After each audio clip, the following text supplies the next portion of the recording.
வணக்கம். சற்று முன் கிடைக்கப்பெற்ற மிக முக்கியமான செய்தி ஒன்று வெளியாகி உள்ளது. திராவிட முன்னேற்ற கழகத்தின் மிக முக்கியமான அமைச்சர் சிறைக்கு செல்கிறாரா? திமுகவை பொறுத்தவரைக்கும் யாரும் யோக்கியர்கள் கிடையாது. அந்த வரிசையில் தற்பொழுது திமுகவின் மிக முக்கியமான அமைச்சராக இருக்கக்கூடிய ராஜகண்ணப்பன் அவர்கள் சிறைக்கு செல்லக்கூடிய வகையில் நீதிமன்றம் தீர்ப்பு ஒன்றை வழங்கியுள்ளது. இதை பற்றி தான் இந்த வீடியோவில் முழுமையாக தெளிவாக நாம் பார்க்க போகிறோம்.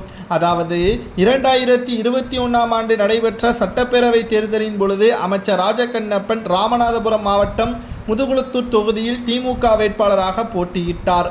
அப்பொழுது கருங்குளம், கோழிப்பத்தி கிராமங்களில் பிரச்சாரம் மேற்கொண்ட பொழுது தேர்தல் விதிமுறைகளை மீறி திமுக கொடி கம்பங்களையும் தோரணங்களையும் கட்டி பிரச்சாரம் செய்ததாக பேரையூர் போலீசார் வழக்கு பதிவு விசாரணையும் செய்தார்கள்.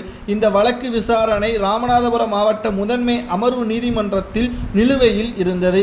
சிவகங்கை மாவட்ட மானாமதுரை தொகுதியில் திமுக வேட்பாளராக போட்டியிட்ட தமிழரசியை ஆதரித்து ராஜகண்ணப்பன் கடந்த 2021 ஏப்ரல் 2ஆம் தேதி மானாமதுரை பகுதியில் பிரச்சாரம் மேற்கொண்டார். அப்பொழுதும் தேர்தல் விதிமுறைகளை மீறி பட்டாசு வெடித்து 15 வாகனங்களில் சென்று பிரச்சாரங்கள் மேற்கொண்டதாக சாலை கிராமம் போலீசார் விசாரணையும் ராஜகண்ணப்பன் மீது வழக்கு பதிவு செய்து விசாரணையும் நடத்தினார்கள். இந்த வழக்கு சிவகங்கை மாவட்ட முதன்மை அமர்வு நீதிமன்றத்தில் நிலுவையில் உள்ளது.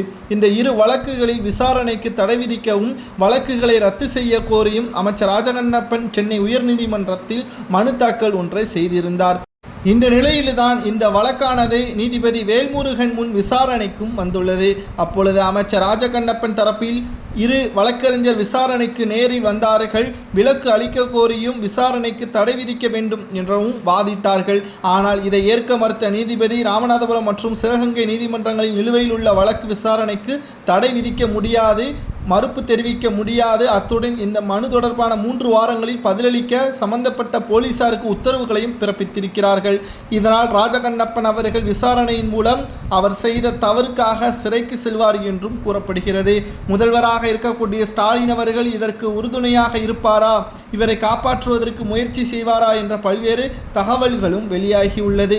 ஆனால் எது எப்படியோ நிச்சயமாக அமைச்சர் ராஜகண்ணப்பன் சிறைக்கு செல்வது உறுதிதான். அவர் சட்டத்திற்கு எதிராக செயல்பட்டதன் காரணமாக அவரை சிறையில் அடைப்பது காவல்துறையினர் 2 வாரத்திற்குள் நடக்கும் என்றும் தெரிய வருகிறது.